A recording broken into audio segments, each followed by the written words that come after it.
השראה בשבילי זה לפתוח עולם חדש. ופשוט להתחבר לאני הפנימי שלך. לצאת מהמירוץ המטורף של כל השבוע. נטו להבין דברים חדשים. אנרגיות חיוביות. הזמן הזה שאפשר ללמוד דברים חדשים. זה משפחה, ערכים, אמונה. אנשים מדהימים. השראה בשבילי זה כמו דלת לעולם חדש של ידע שממנו אני יכול לעשות מה שאני רוצה.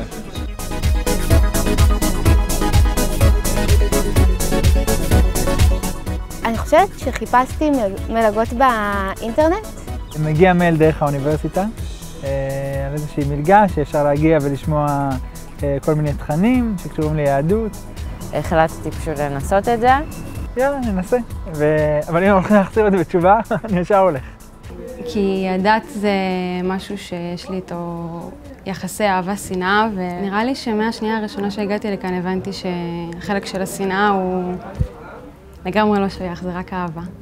אתה יכול לשאול שאלות ממקום הכי אמיתי וזה מקובל וזה בסדר. כשלמדתי שאפשר לשאול שאלות ולקבל עליהן תשובות, זה הכי הפתיע אותי.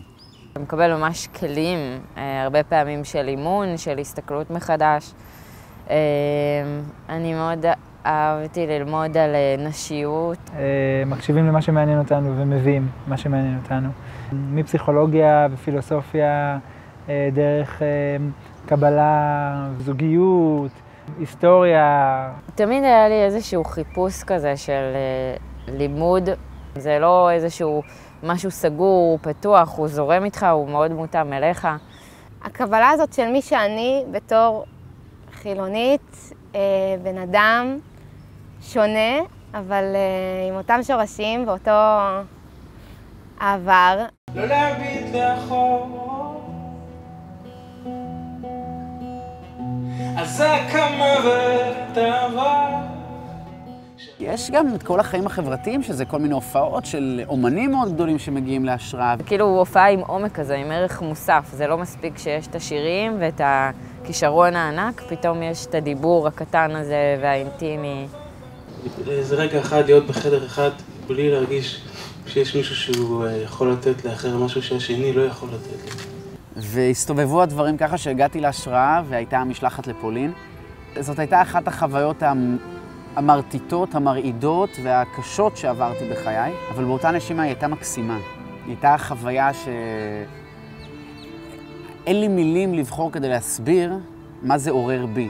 אתה מגיע לשם עם זווית אחרת, עם הסתכלות אחרת, כאדם שהוא לא תיכוניסט כבר, כאדם בוגר, שכאילו מבין דברים, אנשים שיש להם ילדים, אתה מתייחס לזה, אתה נכנס לזה במקום אחר לגמרי. אתה חוזר לישראל אחרת.